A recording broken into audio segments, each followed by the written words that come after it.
you want a little bit of complexity, but not a lot, I think is a good choice. And a dragon. And a dragon, yeah. I Yeah. mean, what person just first coming to the table at D&D, you tell them, hey, here's a subclass where you have a pet dragon. I'm pretty sure they're sold.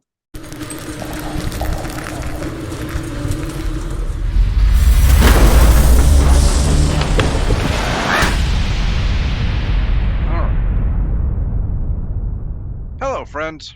Robert Bevan here, author of the Caverns Creatures series of comedy, fantasy novels, and short stories. With me is Cameron, aka Prince Phantom, and we're doing another best feats list. Today we're going to cover well, I say our, but really Cameron's picks for the best feats for the Drakewarden Ranger. Yeah, the Drakewarden, the How to Train Your Dragon subclass, if anybody's a fan of those that series of movies, which are pretty good, by the way. Yeah, who isn't? Yeah. So yeah, Drakewarden, it's very similar to the Beastmaster. So a lot of what I say for this can also apply to the Beastmaster, because both subclasses give you a pretty formidable pet that has most of their subclass features based around that pet. Yeah, this one definitely. Yeah. So basically, what the Drakewarden gets, just as a quick rundown, they get a dragon buddy that starts off pretty small, no wings or anything. Kind of like imagine if you're in your head like a Komodo dragon, Yeah. you know, the big real life lizards. Um, and it eventually continues as it grows with you, eventually getting wings and growing to large size and all of these things. And you eventually gain the capacity to ride it. So there's a lot.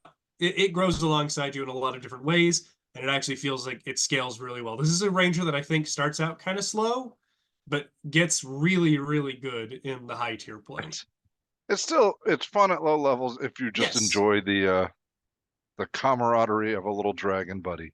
Yeah, and it's still powerful, don't get me Yeah. wrong. I'm just saying, like, this is actually a subclass that I feel like you really want to stay straight classed in, which is good. Oh, That's how I that think was things going should to be be designed. a question of mine.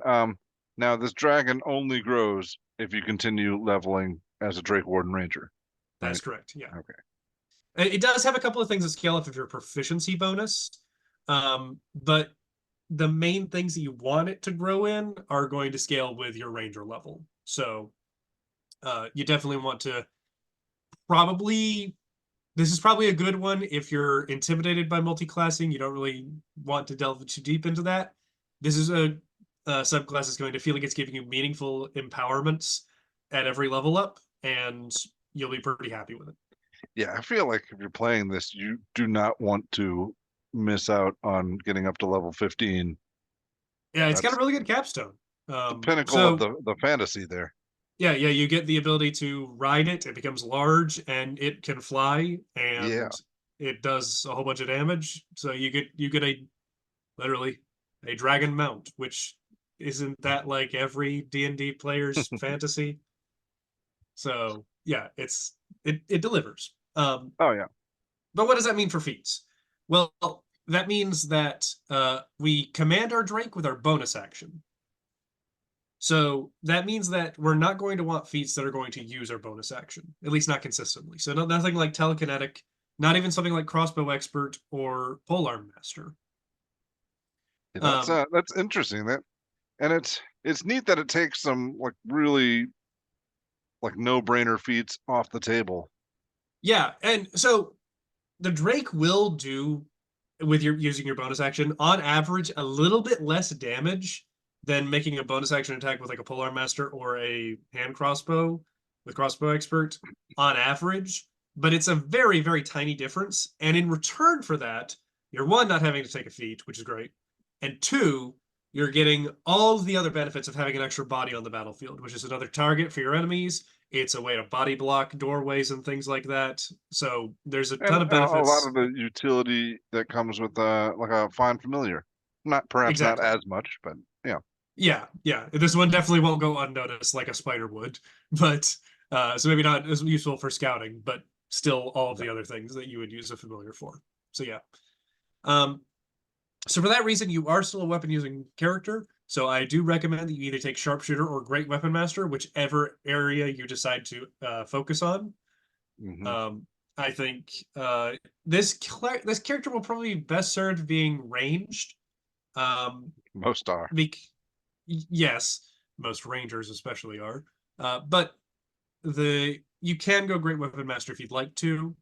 The reason I say Sharpshooter is going to be slightly better for you and a ranged character slightly better is one, because ranged is just better than melee in Dungeons & Dragons 5th edition. Straight up, that's just a fact of life. And if you want to argue with me about that in the comments, I'd be more than happy to back up my points. But the reason for this Drakewarden in specific is because when you do want to eventually ride this thing, it has I believe, 40-foot movement speed. And that can be used really effectively to keep you away from enemies. So, well, I mean that. All right, yes, but that's on the ground until you hit level 15, right? yes, and then once you hit level 15, you're going to be up in the sky, in which case you probably Right. really want to have ranged combat. So Now, does when you take Sharpshooter or Great Weapon Master, are feats that we're going to from there depend on which one of these you take? not really. There's not many more weapon focused damage dealing feats that we're going to be taking. Normally, you would take, Polearm Master or Crossbow Expert, depending on Right. which one of those you chose. Aside from that, not really. We're Most of the other feats that we're going to be taking are mostly defensive or utility in nature. Um, Okay. it's I think it was a conscious design choice by the designers. There's not many feats that increase your actual damage output. There's, Sharpshooter and Great Weapon Master, and the rest, we're talking very small, insignificant bonuses. Yeah. So you can take something like, Piercer if you want to, but it's not going to actually provide you that much of a damage bump. Yeah. We're talking less than 1 DPR. So, outside of that, we do have the ability to be a mounted character with this. Because even before your Drake can fly, you can still ride it at level, I believe, 7. Yes. Level 7. So by level 7, you can ride your Drake. Now, it can't fly while you're riding it. It can fly on its own when you're not riding it, though. I think that's interesting. That gives you fun choices to make.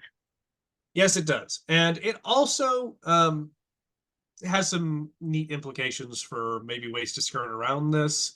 If, you have a genie warlock in your party who can put everybody inside of a lamp, and your dragon can carry that around. Yeah. There's some neat stuff you can do with it. But I do think that this is a great character to be a mounted combatant because of all that the Drake is providing you in terms of defense and help in a lot of different areas. Now, So are you? Yes. Go ahead. for that reason, I think the mounted combatant feat is a fair choice for this one. All right. That's what that's what I assumed you're heading toward. But all right. I want to talk about that one because there is a written version of this, so I did cheat and look ahead. Mounted combatant. All right. What does it give you? It gives you advantage on melee attack rolls against any unmounted creature that is smaller than your mount. That Yes. Now, right like, now, yes. Go ahead. right now, our Drake is a medium-sized creature that would give you advantage on all small-sized creatures. Yeah, and that doesn't feel like a lot of value to Not me. great. It will Um, eventually become large. Then you'll have advantage on all medium-sized creatures. That'll yeah, be well, pretty good. if you ever get to level 15, Exactly. Yes. and this isn't, and this isn't part of a multi-class build. Like you didn't dip 2 levels into Yeah. something else, in which case you need to get to level 17 before you can do this. But Yeah. whatever. Level 15 is still a pretty high bar that I rarely ever make it to. Yeah. The main part of mounted combatant that we're interested in is the ability to redirect attacks that are directed towards our mount to us. Okay. So Yeah. what this allows you to do now, the Drake is actually pretty tanky. It can take a fair number of hits. It has HP equal to 5 plus 5 times your Ranger level. So Pretty say good. we're Yeah. level say we're taking this at level 8. So you would have 40. Your Drake would have 45 HP at that point, What kind of which armor is class?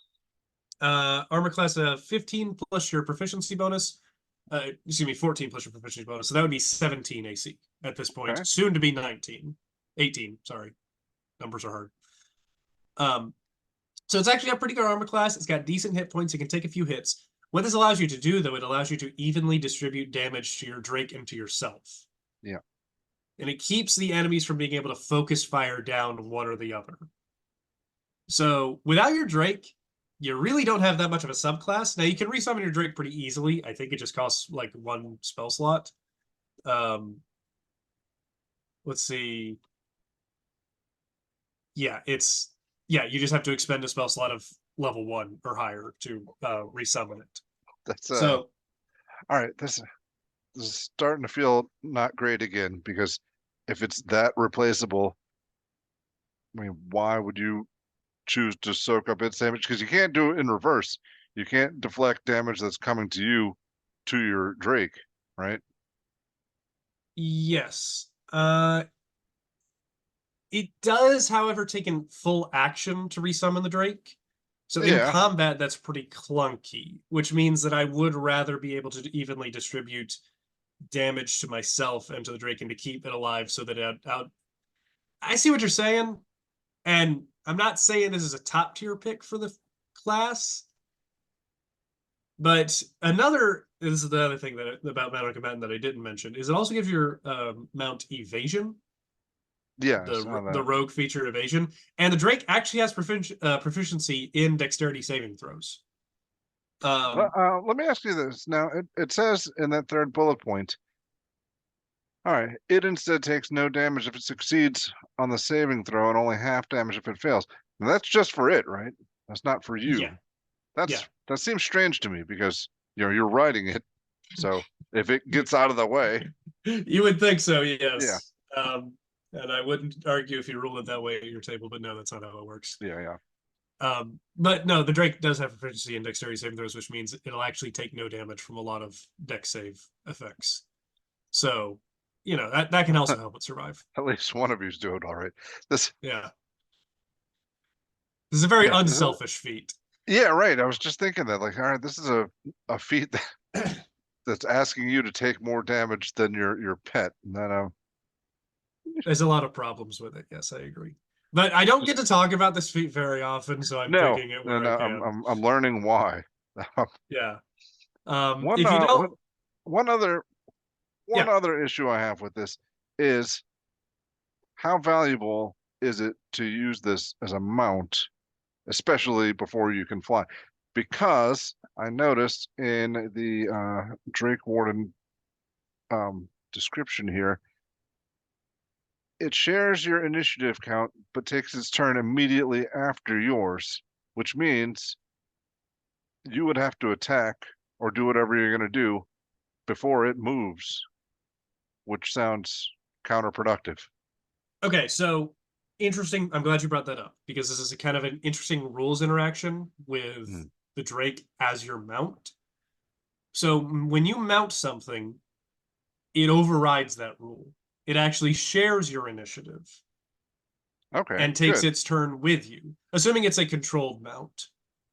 Now, Is, I'm not going to get is too that what deep into this the. is? It is, yes. Okay. Now, if you have an uncontrolled mount, it still takes its turn during its turn and can do whatever it Yeah. wants, right? This is like if you're riding an untrained horse, Hmm. So, but this is definitely a controlled mount. It's obeying your orders. So it actually takes its turn on this exact same turn as you do.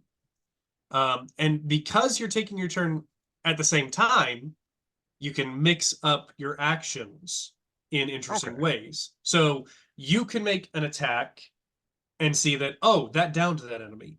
But my Drake needs to be in melee range to hit this guy. So I'm going to have the Drake run over and claw this guy and deal some damage. Then I, on my turn, if I want to, get off, walk backwards, shoot him some. You can play with it a lot more. There's a lot more flexibility that you get when you have both of your turns happening at this exact same time. And that's definitely like rules is written. Yes. All Yeah. right, great. Yeah. All So right, feel a little bit better about this now. yeah. So the mounted combatant rules override the Drake's rules. It's an instance where specific beats general. Yeah. So, yeah. So, like I said, Mountain Combatant, it's a consideration. Yeah. All right. Yeah. We've talked about that Yeah. for a while now. So, if you want a more traditional option, Warcaster is just fine. Especially if you're going a melee build, I believe Warcaster is definitely right up your alley. Sure. You Rangers get a lot of really good concentration spells, and they don't have great ways of protecting their concentration inherently. So Warcaster is a really easy way of doing that. And we're actually a really good Ranger for casting spells, better than others. Reason for this is most Rangers are investing heavily into their attack action, right? They're taking Crossbow Expert, they're taking Sharpshooter. Now, the bonus action attack from Crossbow Expert actually requires you to have made the attack action in order to use it. So you couldn't cast a spell and then make the Crossbow Expert attack. You have to attack.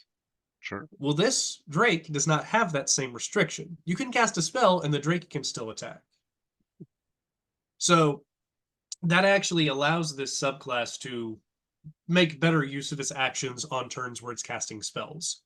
So you may want to invest more into your spell casting as a Drakewarden. And Warcaster is a really easy way of doing that. Concentrate on something like Spike Growth, Summon Beasts, Conjure Animals, whatever. I believe it would be worth your time to look more into your spellcasting as a Ranger, as a Drakewarden, than maybe for some other subclasses. Yeah. I mean, I could just imagine, like, I love Spike Growth already, but thinking Conjure Animals and a Drake. Yeah. Somebody's having a bad day. Well, the other great thing is the Drake could be your grappler for spike growth and drag people around the edge of the spike growth. It does have 40-foot movement speed, so that gets half to 20, so you're getting additional bonuses there. So, you could conjure the spike growth, have the Drake grab somebody and just drag their face through it. That sounds like fun. They don't have proficiency in athletics, which is what you use to grapple. That is changing in the next edition, how that works, Really? though. Oh. Yeah, I thought it meant specifically for the Drake. Well, grappling is changing. Yeah. And so it is actually going to be an unarmed strike right in the next edition. At least what all the playtests have told us. They could pull the rug out from under us at the last minute if they want to, I guess. But they would never do anything like that. Anyway, that's something that might change in the future. So check back on this. It might be even better at grappling by September of this year. All right. Next up, another just fine consideration is Fey Touched. Rangers don't get access to short range teleportation, so Misty Step is really nice to have. And you can pick up something like Silvery Barbs, which is a really great use for a reaction, which Rangers also don't often have a great use for. You can pick up Bless, because you can bless your own dragon. That's pretty cool. Plenty of good stuff you can pick up with Fate Touched, and it invests further into your spellcasting. Silvery Barbs, great for anybody. Misty Step, I especially like for a ranged ranger. That's you're not going to be able to get out of the mess of melee combat every single time, and for those times you got Misty Step. Special consideration for a melee build, if that's what you're doing, is the Sentinel feat. Specifically a melee mounted build. This is kind of an interesting thing, because if you're playing a melee build and you're either riding your Drake or you're always staying next to it, then you'll very frequently be able to get the reaction attack provided by Sentinel. Which is whenever somebody hits an ally within 5 feet of you, you can hit them with a reaction attack. Now, if you're riding your Drake and they hit the Drake, obviously you're within 5 feet and you can attack them. So Sentinel is an interesting way to make sure you get reaction attacks on a melee mounted Drakewarden Ranger. Very specific build, I know, but I thought it was interesting to point out. The movement denial can also be interesting because if you hit a enemy with an opportunity attack, while you have Sentinel, their speed is reduced to 0. So, if you want to provide a frontline defense, having 2 bodies as part of that is, it's twice the Yeah. effectiveness, basically. Let me So, ask you this. Say you get to level 15. You're flying around. You sentinel somebody in the air. Does the movement speed coming to 0, does that knock them out of the air? yes, it does, assuming they don't have hover. Yeah. Yeah. So That's that fun that too. that is interesting. You can knock a dragon out of the sky Yeah. while riding Of your dragon. course, it'd be you have to get an opportunity attack. That's Yeah. maybe a little more difficult to do in the Yeah, and air. notably, the reaction attack that Sentinel provides when somebody hits an ally does not count for this. It's not a Right. opportunity attack. It's just a Yeah. reaction attack provided by Sentinel. So the wording is very specific there. Okay.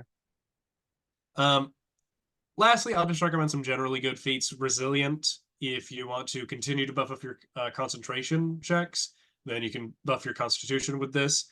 If you find Do you your find shrug, that's sorry, do you find it's worth like investing so much in your concentration? I mean, you're a half caster, but yeah, that's a good point. And why on this I could also see taking it for wisdom, hmm, especially if your DM likes to use a lot of wisdom saving throws, which they might tend to do in higher tier play.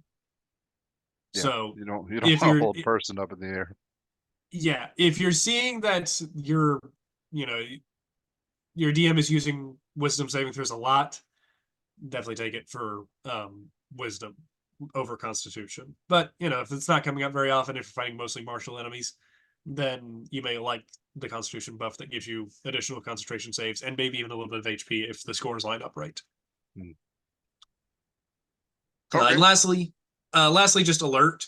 I am in high disagreements with Sam on how initiative affects combat. If you Oh, win me too. initiative, if you win initiative, you've gotten an extra turn. I don't see how that's a bad thing. Um, and if you are investing in dexterity, your high dexterity has probably carried you in initiative up to high levels. Once you get to high levels, enemies do start getting better at initiative. So getting alert is really gonna help you kick up over that hurdle, and you're gonna be able to hit the high end of the initiative count most combats, which is gonna help because it's you and your Drake, right? So you're Right, bringing right. up 2 Yeah, things with this. that's two possible initiative bonuses there. Bigger chance to set the combat up the way you want it on your terms. Yeah. And yeah, Yeah, that's you can either pump out a bunch of you, damage on a high value target, you could set up a right. spell, you could. Yeah, you do your spike growth, have your dragon smash somebody's face through it. That's how you start the combat. Somebody might be It's dead pretty good. already. Yeah. Yeah, it's pretty good. So yeah, it's a lot of stuff that's basically good for all rangers, with the exception of the fact that we're using our bonus action every turn to command the Drake, so we don't want traditional bonus action attack feats. And maybe you want to mix in a mounted combatant in there if you're feeling frisky. All right. I'm glad we did this one because it is a lot of times we'll talk about things and we go over the same feats over and over again. But yeah, like I said at the beginning, a lot of those are off the table. This is a unique subclass for feats.